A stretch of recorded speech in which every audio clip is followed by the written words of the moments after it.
많은 사람들이 살아갈 때 힘을 잃을 때가 있습니다. 원치 않는 일을 당하게 되어지면 그것이 누적되고 쌓여가면은 계속 힘을 잃을 수밖에 없고 그 힘없이 동기부여 없이 의욕이 떨어진 상태로 절망하면서 살아가는 것이 우리의 인생의 모습입니다.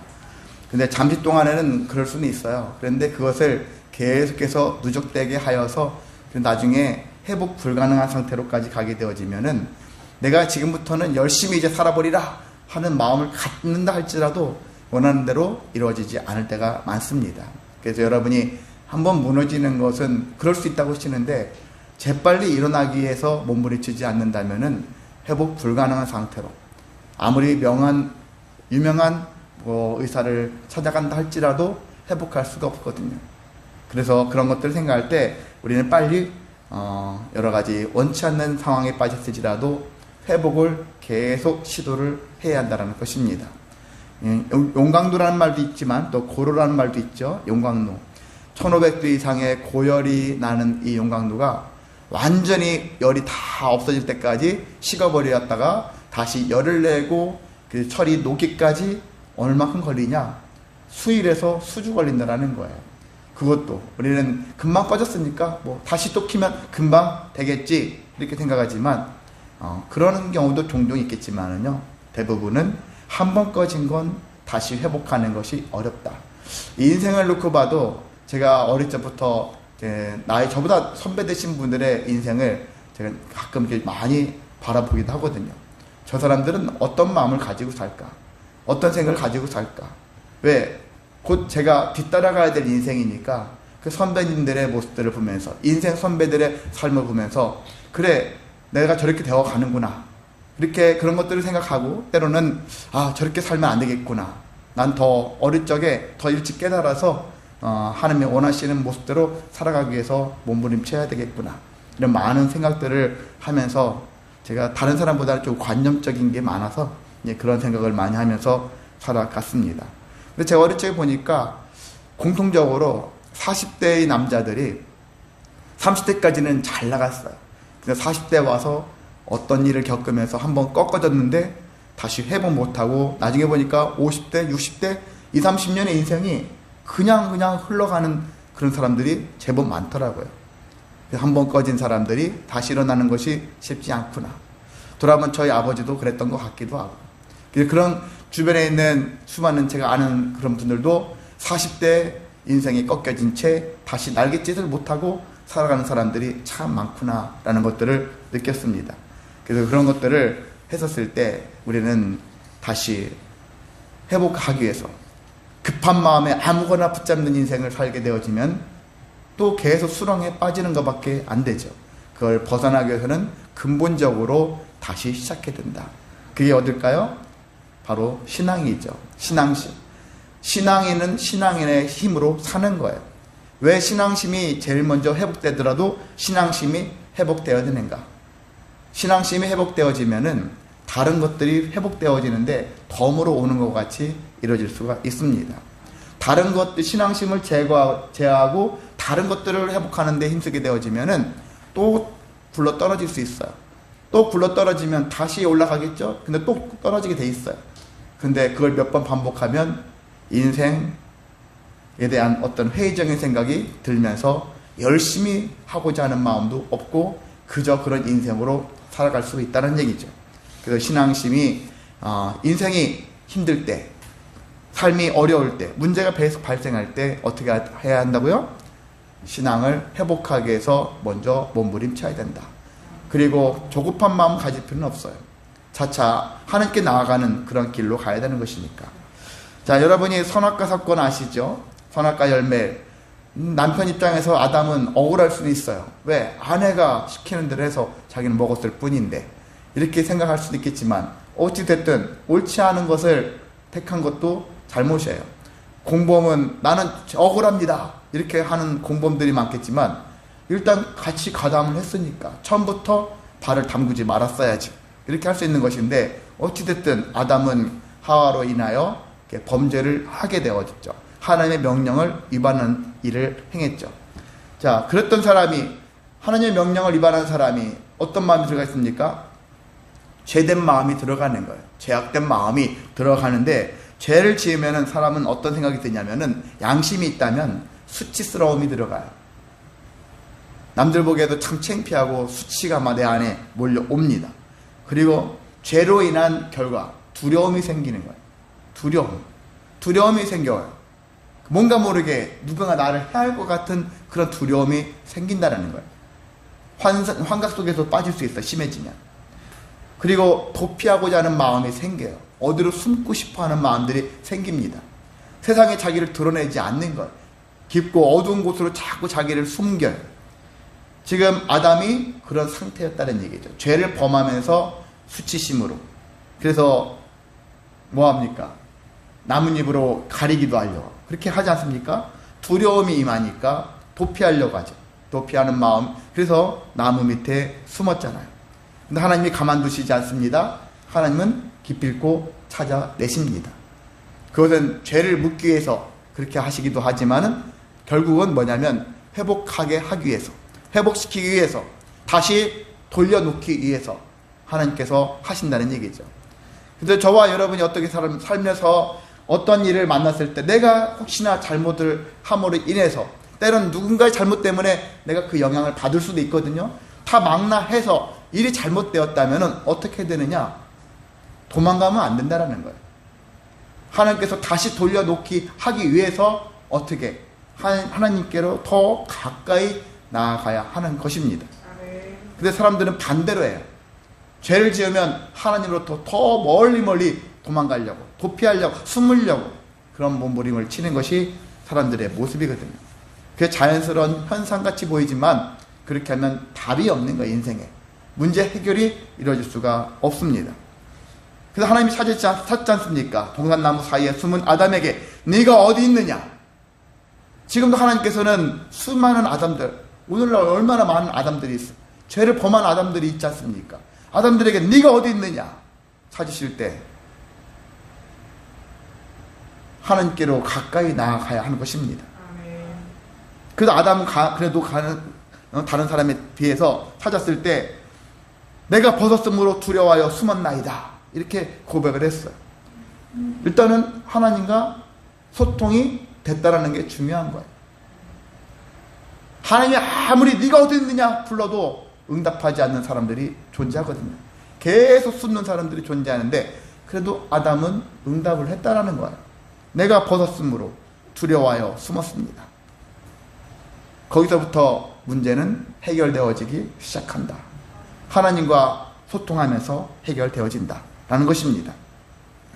우리는 신앙인들은 이러한 관점에서 내 인생에 어떤 문제가 생겼을 때 어떻게 해결해야 될 것인가에 대한 해결책에 대한 기본적인 선한 응답을 여러분이 가지고 있어야 되는 거예요. 그래, 이런 일을 당할 때는 이렇게 할 거야. 여러분도 직장에서 아니면 공장에서 뭐 일할 때 기계가 잘못되면 어떡합니까? 그 기계가 왜 잘못됐는지를 분석하고 이럴 때는 이런 식으로 작동하면 기계가 다시 재작동돼. 우리의 인생도 마찬가지죠. 저와 여러분이 죄를 지었던지 어떤 사건 사고가 발생했었을 때 이 문제 안에서 어떻게 살 것이냐, 그것에 대한 해결안을 갖고 있어야 한다는 얘기죠. 그 성도는 그런 지식이 있어야 돼요. 그래서 어떤 일이 발생할 때마다 내가 그래 거기에 맞춰가지고 거기에서 이런 식으로 복구를 해야지. 그래야지 회복되어진다. 그래서 우리는 이런 생각을 하셔야 되죠. 어떻게? 이런 결론에 이를 수가 있는데, 문제의 시작은 뭐죠? 문제의 시작은 무엇부터 시작합니까? 하나님으로부터 멀어지기 시작할 때, 죄가로 인하여 하나님으로부터 멀어지기 시작할 때 문제가 시작되어진다. 그리고 문제 해결은 어떻게 될까요?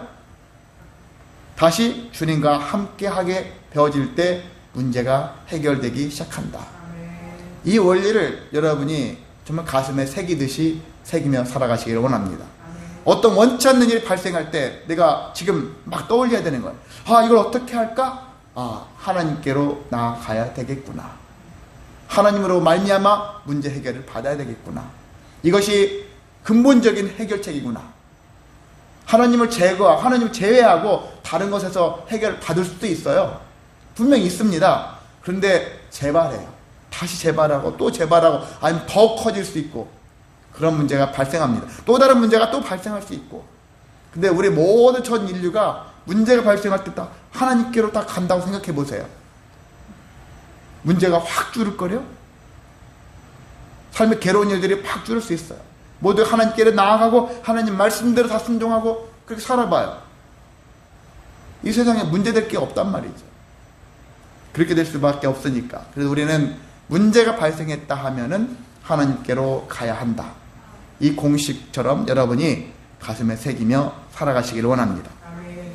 자, 그러면 우리가 구체적으로 하나님께 나아가서 하나님께 나아가서 어떤 일 때문에 문제가 해결된다는 거야? 이렇게 생각하실 텐데 그 두 가지 이유를 말씀드리도록 하겠습니다.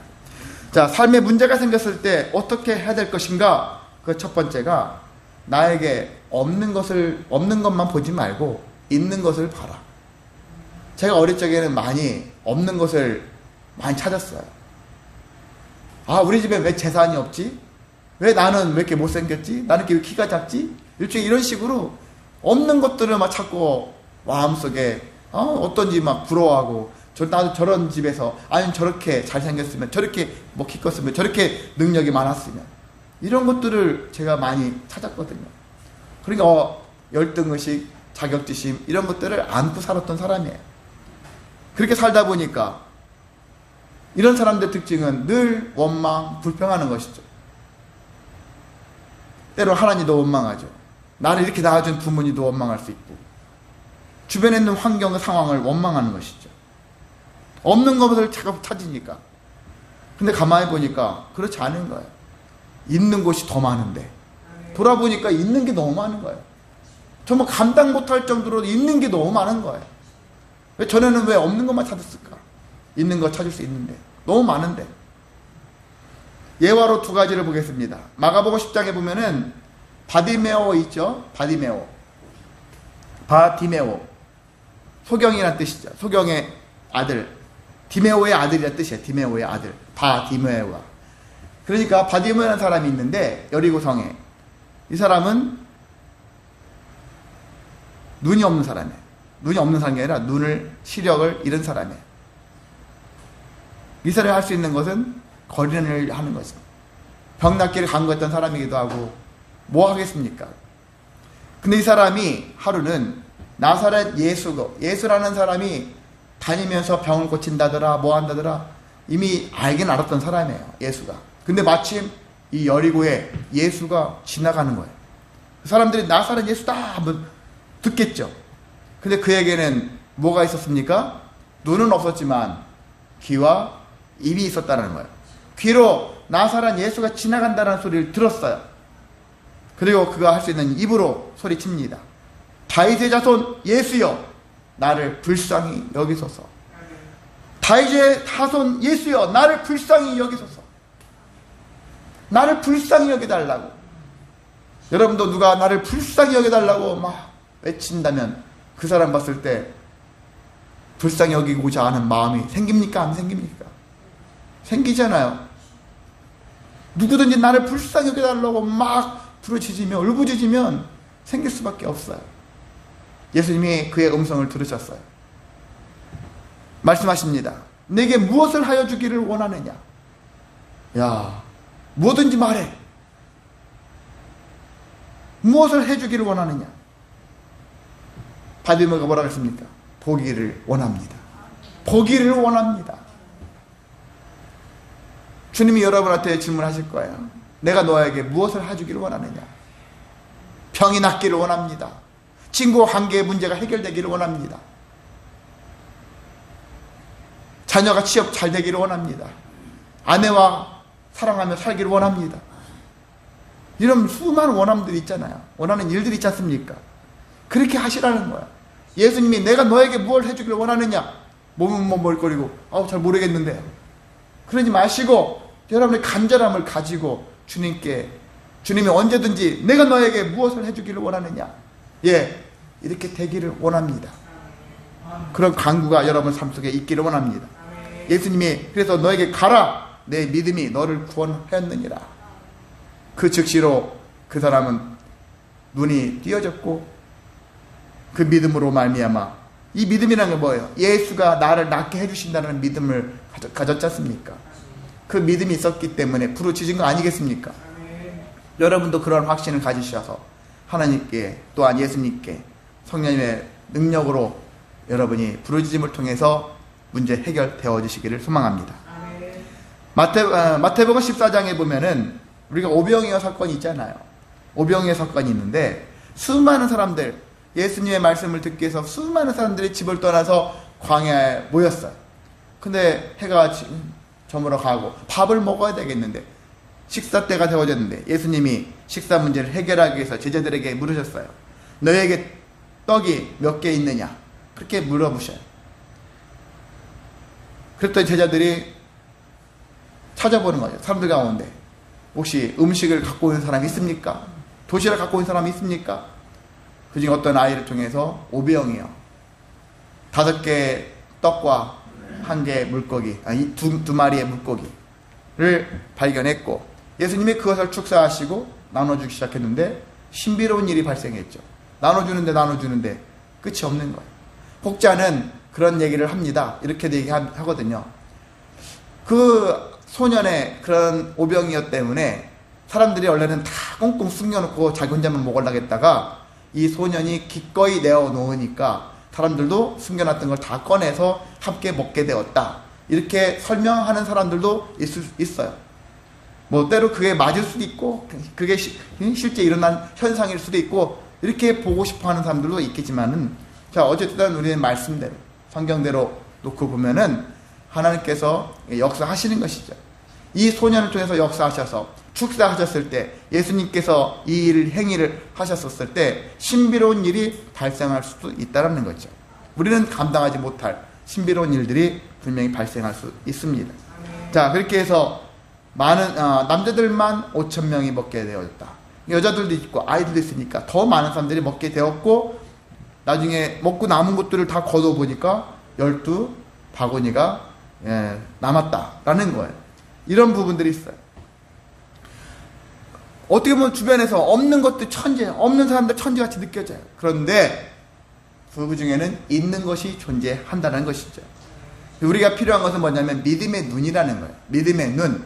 어릴 적에는 믿음의 눈, 아무리 강조해도 어린아이들한테 믿음의 눈 얘기해도 잘 몰라요. 근데 간혹가다 믿음의 눈을 갖는 아이들도 있어요. 어른들이 미처 깨닫지 못한 그런 부분들도 있을 수 있어요. 우리 교단 중에 큰 교회를 목회하시는 어떤 목사님이 있어요. 부활로 되게 유명하신 목사님이 있어요. 근데 그분이 계속 부활 강조해서 부활로 부흥을 하신 분이기도 하지만은 몇 년 전부터 그분이 손자를 통해서 큰 깨달음을 얻고 저희 교단 총회 같은 이런 행사의 모임에서 설교를 하는데 간증처럼 하시더라고요. 그 얘기 뭐냐면은 손주가 너 하나님 예수님 왜 믿어? 여러분한테 예수님 왜 믿냐고 물어보면 여러분 뭐라고 대답합니까? 예수님이 우리를 구원하셨잖아요. 구원받으려고요. 보통 이게 답이라는 얘기예요. 사람들이 대답이 이거예요. 근데 그 손자는 어떻게 대답했느냐? 제가 예수님을 사랑하니까요. 사랑해서 믿는다라는 거예요. 대부분 많은 사람들은 뭐라고 하죠? 받기 위해서 구원받았으니까 감사해서 믿는다라는 거예요. 예수님을 존경한다라는 거예요. 근데 사랑하니까 이렇게 얘기하는 것이 오히려 손주를 통해서 그 목사님이 큰 충격을 받았다는 거예요. 나는 성도들한테 예수님이 우리를 구원하셨으니까 예수님을 믿어야 됩니다. 이렇게 해왔는데 사랑하니까. 우리 신앙은 이런 신앙이 되어야 한다는 거예요. 그가 어떤 깊은 철학을 어떤 손주가 알아가지고 했겠습니까? 근데 삶 속에서 아주 단순하지만 사랑하니까 신뢰한다. 그것이 가장 이상적이지 않겠습니까? 저분이 나한테 뭐 주셨으니까 주실 것을 기대하면서 믿는 관계가 아니라 사랑하니까. 기본적으로 요한복음 3장 16절에도 하나님이 이처럼 우리를 사랑하시니까 우리에게 은혜를 주신 거잖아요. 사랑 때문에 우리와 관계를 하시고 출발이 사랑이라는 것을 깨달으신 거죠. 저희도 이렇게 되어지기를 원합니다. 너와 나의 관계, 하나님과의 관계, 사람들과의 관계, 그와 함께하면 이러한 은혜가 있습니다. 그래서 우리가 믿습니다. 이게 아니라 사랑하는 관계입니다. 이런 것을 통해서 사랑하면 우리가 없던 것들이 나온다라는 거예요. 남녀간에 사랑해봐요.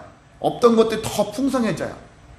생각지도 못했던 생각들이 더 많이 나오게 되어지고요. 더 많은 물질적인 것도 나오게 되어지는 게 사랑하는 사람들의 관계예요.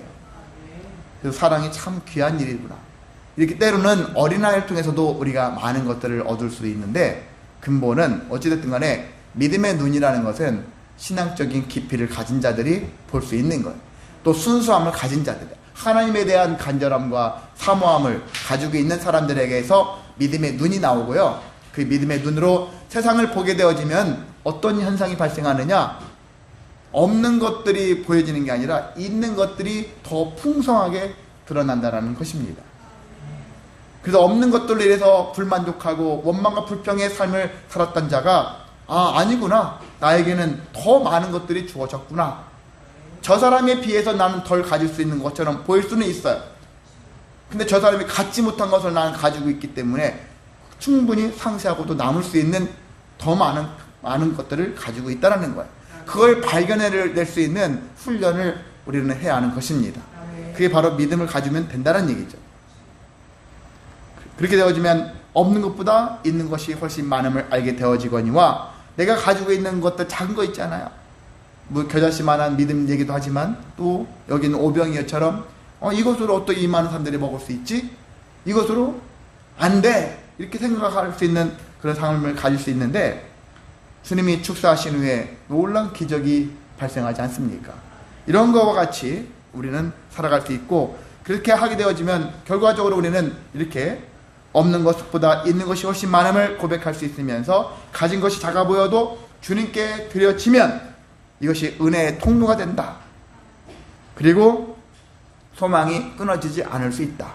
주님과 함께하면 이거 오늘 행사로 끝! 더 이상 앞에 우리는 앞날은 막막해가지고 어떻게 살 수 없어! 그게 아니라 주님과 함께하면 이와 같은 은혜의 일들이 계속 이루어질 수 있다는 확신, 그게 소망으로 작용되어지겠죠. 그래서 소망이 끊어지지 않는다는 것입니다. 자, 두 번째는요, 주님께 우리의 믿음을 보여드려야 한다는 것입니다. 주님이 우리를 찾으실 때 내가 너에게 복을 주겠다, 내가 너를 고쳐주겠다 하셨을 때 대체적으로 요구하는 바는 믿음이라고 했습니다. 성경 구약, 여러분이 복음서를 보세요. 예수님이 어떤 병든 자나 가난한 자를 대할 때, 때는 죽은 자를 대할 때 대체적으로 많이 요구하는 게 믿음이에요. 어떤 담대한 일을 행할 때도 믿음을 요구하셔요. 믿음. 100% 모든 걸 다 믿음을 요구하지는 않았을 때도 있지만은 거의 대부분은 거의 믿음을 요구하십니다. 대체적으로 삶의 문제를 해결해 주시기 전에 믿음의 여부를 주님께서는 판단하신다는 것입니다. 그래서 겨자씨만한 믿음 얘기하잖아요. 예수님께서는 큰 믿음을 너에게 보일 때만 내가 응답하겠다, 그렇게 하신 분이 아니라 겨자씨만한 믿음만을 가지고 있다 할지라도 너에게 응답하겠다, 믿음의 선한 응답을 하겠다. 겨자씨만한 믿음 별것도 아닌 것 같지만요, 여러분 성경에 보면 뭐라고 해요? 산을 옮길 수 있다고 그랬어요. 산을 옮길 수 있는 그러한 힘을 가졌다. 나무가 뿌리 뽑혀가지고 바다에 던져지는 능력을 갖춘 것도 겨자씨만한 믿음도 가능하다라는 거예요. 그러니까 이 믿음으로 뭘 하리까 할 필요가 없는 거예요. 내 이 작은 믿음이라도 이것이 나중에 큰 믿음이 자라기까지 이 믿음으로 작용되어진 것을 소망하면서 믿음으로 나아가시기를 소망합니다. 그래서 작은 거, 부족한데, 연약한데 이걸로 하지 마시고 이 믿음이라도 주님 보시고 저를 회복시켜 주시고 사용해 주시옵소서, 이렇게 고백하시기를 원합니다.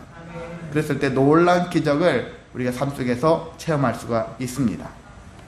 자, 우리 본문에 있는 말씀 보면은 어떤 능력을 주시느냐면, 주님께서는 피곤한 자에게 능력을 주신다. 피곤하면 아무것도 하기 싫죠. 아프면 아무것도 하기 싫은 거예요. 근데 그런 자에게 능력을 주시고, 또한 무능력한 사람들이 있어요. 일에 대해서 무능력한 사람이 있죠. 근데 그 사람들에게도 힘을 주신다라는 것입니다. 그렇다면 우리는 이런 피곤한 자에게 능력을, 무능한 자에게 힘을 더하신다 하셨는데, 어떻게 해서 이걸 하기 위해서 우리의 믿음을 주님께 보여드려야 되겠는데 어떻게 해야 될까? 하나님께 악망하는, 하나님에 대하여 악망하는 마음을 가지라는 얘기죠. 예수님을, 성령님을, 삼위일체 하나님을 악망해라, 악모하라, 악망하라 같은 의미예요. 바라본다는 뜻이에요. 바라보고 소망하는 것이죠. 바라보고 소망하는 마음을 가지라는 것입니다. 그리하면 결과가 나와 있죠. 독수리가 나오죠. 그래서 독수리, 성경에서 독수리가 상징하는 바가 많이 크거든요. 의미가. 독수리가 날개치며 올라가는 것 같아요. 창공을 확 날아다니는 모습을 생각해 보세요. 내가 독수리같이 새 힘을 얻고 날아다니는 그런 모습을 생각해 보시라는 것입니다. 다른 박질을 해도 열심히 달려가도 금방 지치지 않고 끊임없이 지구력이 있어가지고 피곤하지 않게, 그리고 걸어가도 피곤하지 않는 그러한 인생을 살아갈 수 있다겠잖아요. 지금까지 경험하지 못한 새 힘과 능력을 얻을 수 있다라는 것이 이사야 선지자의 그러한 선포라고 할 수가 있습니다. 여러분, 욥이 고난을 당했잖아요. 10명의 자식이 죽고 엄청나게 거부였는데 다 재산을 잃었음에도 불구하고 그의 고백을 보세요. 하나님을 원망합니까? 아니잖아요. 주신 이도 하나님이시고 거두신 이도 하나님이시다 고백하지 않습니까? 마누라는 하나님 욕하고 죽으라고 그렇게, 그 상황에서도 하나님을 그렇게 찬양하고 싶어? 마누라는 그렇게 얘기했잖아요. 그럼에도 불구하고 끝내 그 입술이 범죄하지 않았다 그렇게 하지 않습니까?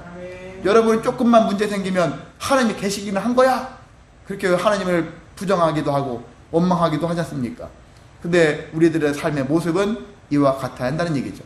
내가 원치 않는 환경에 처한다 할지라도 결코 하나님을 원망하지 말고 하나님을 멸시하지 말라는 얘기죠. 계속 하나님께 대하여 악망하는 마음을 품으라는 것입니다. 히스기야 왕이 어땠습니까? 어느 날 갑자기 병이 들어서 죽게 생겼잖아요. 너 오늘 이제 네 생명을 빼앗아 가겠다 그렇게 하지 않습니까? 그런데 히스기야가, 내가 주님이 보시기에 선하게 살았지 않습니까? 선한 일을 행하지 않았습니까? 통곡하면서 기도하면서 살려달라고 기도한 끝에 하나님께서 15년을 더 살게 해주셨지 않습니까? 이 주변의 사람들도 우리가 가운데 어떤 사람은 죽지 말아야 될 사람들 같은데 죽는 경우가 있고, 어떤 사람은 반드시 죽을 것 같은데 또 살아나는 사람들도 존재하거든요. 하나님의 은혜 역사는 어떻게 이루어질지 모르는 삶이거든요. 그러는 가운데 히스기야가 택한 길은 하나님께 나아가서 간구한 것이죠. 간구를 통해서 다시 회복되었던 것을 알 수가 있습니다. 자, 우리 신앙인들은 이렇게 삶에 어려운 문제가 생기면 일반적으로 신앙인이라 할지라도 절망이 오고 포기를 생각하는 것이 일반적인 현상이에요. 그렇다 생각하면, 여러분이 그런 것들이 먼저 온다면 내 신앙이 아직도 겨자씨만도 못한 믿음이 있겠구나, 그런 생각도 할 필요가 있어요. 겨자씨만한 믿음이라도 있다면, 제대로 된 믿음이 있다면 이런 마음을 품지 않거든요. 절망과 이렇게 포기를 먼저 염두에 두고 그 속에 사로잡히지 않거든요. 인간적으로 잠깐 올 수는 있지만 그것이 계속 진행된다면 나는 겨자씨만도 못한 믿음을 가진 자구나, 여러분이 그렇게 생각하시고, 잠시 잠깐 바람이 불면 흔들린 것처럼 흔들릴 수는 있어도 나는 아니야, 다시 하나님께서 다시 세워주실 거야, 이런 기대가 있다면 그래도 나는 겨자씨만한 믿음이라도 있는 존재다, 이런 마음을 품으셨으면 좋겠습니다. 자, 그래서 이러한 삶의 어려움이 오면은 어떤 마음을 가져야 되느냐? 살기 위해서 복과 생명의 삶을 택하라 라는 것입니다. 이 이야기는 신명기에 있어요. 신명기 28장 30장에도 19절에 보면은 내가 생명과 사망과 복과 저주를 내 앞에 두었은즉, 하나님께서는 우리에게 복과 생명만 주신 게 아니에요. 저주와 또 뭐예요? 죽음까지, 사망까지도 같이 모든 걸 함께 우리에게 내어 놓으셨어요. 그래서 우리는 거기서 골라야 되는 거예요. 살기 위해서 생명을 택하고, 살기 위해서 복을 택하고. 복된 길이 무엇인가? 복에 대해서는 많이 알잖아요. 세상에서 잘 먹고 잘 살 수 있는 것이 복이 아니라 하나님과 함께함이 복이다 라는 얘기 했지 않습니까? 하나님과 더불어서 복을 누리고 하나님과 더불어서 생명의 삶을 살아내는 것이 진정 우리가 살기 위해서는 그 길을 택해야 된다, 그렇게 말씀하고 있지 않습니까? 여러분도 육체가 또한 영혼이 살기 위해서는 그래서 생명 그리고 복된 길로 가야 되는 것이죠. 예수님과 연결되어 있는 거예요. 그분을 택했었을 때 내가 생명의 길로 또한 복된 길로 갈 수 있다는 것이죠. 그 삶에 문제가 생기면 우리의 육체와 영혼에 우울증이나 공황장애나 각종 면역 질환들이 생겨지죠. 근데 혼자 슬퍼하고 괴로워하고 낙심할 수 있어요. 근데 아까 찬양 들을 때 뭐예요? 찬양할 때 271장 보면은 평생의 모든 꿈이 허물어져 세상의 친구 다 떠날 때 어둠에 앉아서 울지만 말고 예수님 품으로 나오시오. 그렇게 하셨습니까? 울지만 말고 어둠에 앉아서 울지만 말고 슬퍼하지만 말고 괴로워하지만 말고 주님께 나아가 주님의 품 안에서 회복하시오. 그렇게 되어주시기를 소망합니다. 주를 악망하는 것은 소망을 가지고 주님께 적극적으로 나아가는 삶입니다. 그렇게 하게 되어지면 주님께서 우리를 기억하시겠다, 가까이 하시겠다 약속하셨거든요. 야고보서 4장 8절에 보면 하나님을 가까이 하라, 그리하면 너희를 가까이 하시리라. 그 약속을 하셨잖아요. 물론 하나님이 먼저 다가오시는 경우도 많고 때로는 내가 더 간절하게 가까이 나아가기 위해서 몸부림쳐야 할 때도 있습니다. 이건 순서가 중요한 건 아니에요. 그렇지만 우리 입장에서는 간절한 자가, 급한 자가 찾는 거예요. 간절한 자가 찾는 거예요. 여러분 간절하십니까? 저도 뭔가 계속 간절해요. 사람마다 간절함이 없는 경우는 없어요. 그 간절함을 이 시간 하나님께 토하시길 원합니다. 쓰레기를 다 토하고 뭐하고 하지 마시고 술 잔뜩 먹고 토하고 길거리에다 어지럽히고 그런 인생이 아니라 여러분의 수많은 삶의 억눌림, 힘들어 이 모든 삶을 주님 앞에서 다 토하시라는 거예요. 주님께서 회복시켜 주십니다. 그렇게 되어지는 은혜가 저와 여러분에게 풍성히 넘치시기를 주님의 이름으로 소망하고 축복합니다.